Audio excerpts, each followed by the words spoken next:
Hello दोस्तों, तो continue करते हैं हमारा पॉलिटी डिस्कशन। ठीक है, तो यहाँ पे देखिए 201 विच one of the following statement regarding exit poll is correct. Exit poll क्या होता है?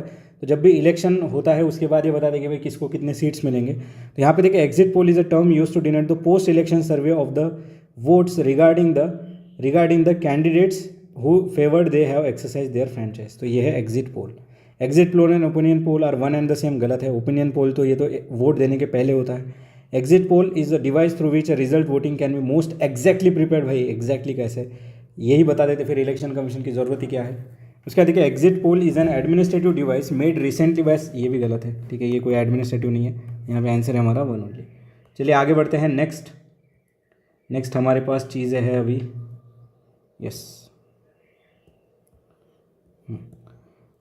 ये पुराना क्वेश्चन है, छोड़िए। ठीक है, which of the following is correct with respect to commencement of election process. ठीक है, तो यहाँ पे देखिए the recommendation of election is made by government and the notification of election is issued by election commission. ये गलत है। Recommendation of election कौन करता है? Election commission of India.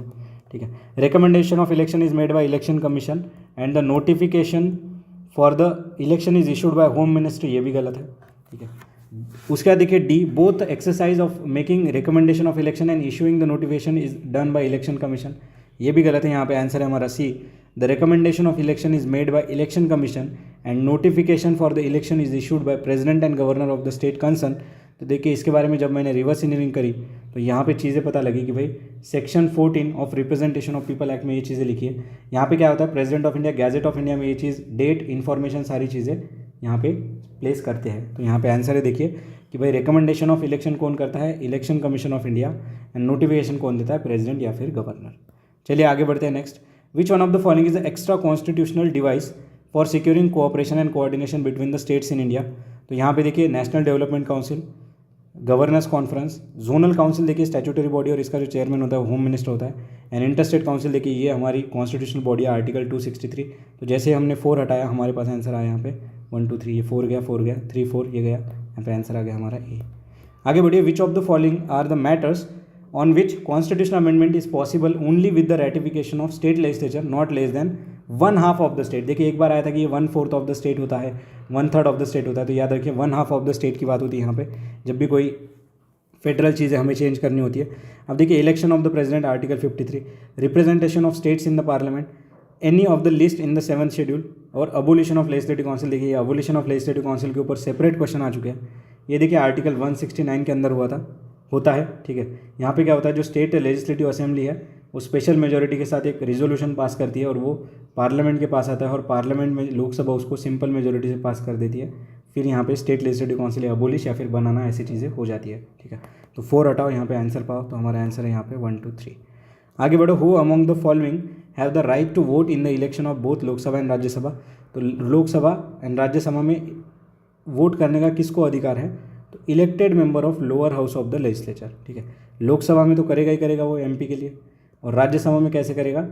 Election के लिए, इनडायरेक्ट इलेक्शन के लिए। तो यहाँ पे आंसर है हमारा D, elected member of the lower house of the state legislature. ठीक है, आगे बढ़ते हैं। देखिए ये पूरा स्ट्रक्चर दे दिया हमें यहाँ पे पार्लियामेंट का। देखिए council of state not more then 250 member, उसमें से 12 नॉमिनेटेड होंगे। And not more then 238 representative of the states and union territory. ये डिसाइड कौन करेगा? ये पार्लियामेंट डिसाइड करेगी कहाँ से कितने आएंगे।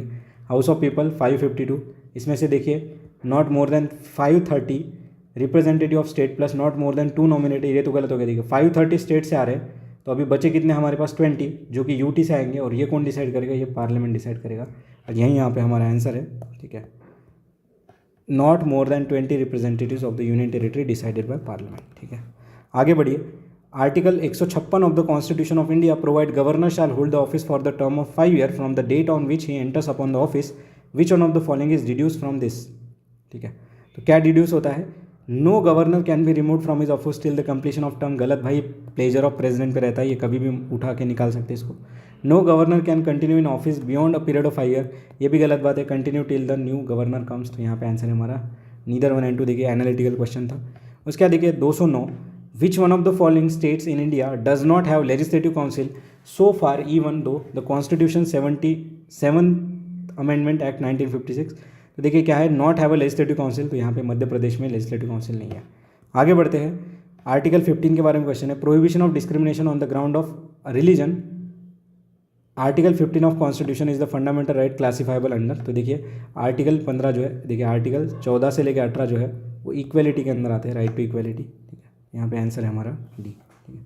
टोटल ऐसे 6 टाइप के हमारे, फ्रीडम ऑफ रिलीजन, एक्सप्लॉयटेशन, ये सब। एक्सप्लॉयटेशन में 23 और 24 आर्टिकल आ जाता है, ठीक है। उसके बाद in which one of the following states in India the legal for Hindu male and illegal for a Muslim male to have more than one और मोर वाइफ। तो यहाँ पे देखिए गोवा में है।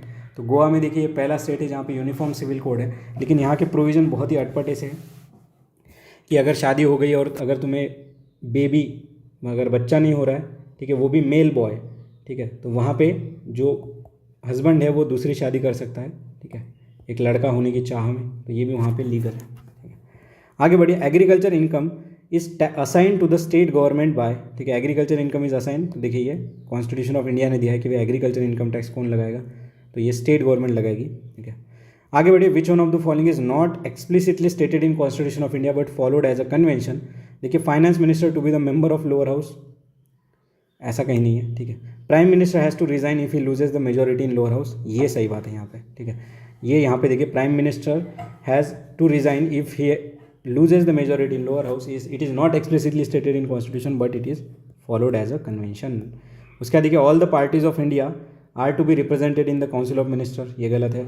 Event of both president and vice president determine demitting office simultaneously before the end of their tenure, speaker of the lower house will officiate as the president, गलत भाई, यहाँ पे CJI आ जाएगा फिर, ठीक है। प्रेसिडेंट नहीं होगा तो वाइस प्रेसिडेंट भी नहीं होगा तो CJI, ठीक है।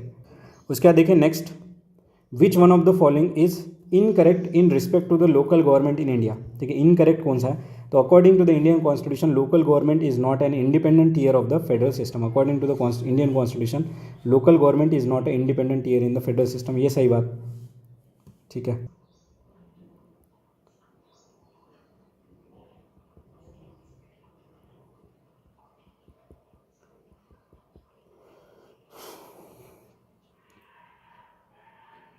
तो देखिए यहाँ पे समझिए आप एक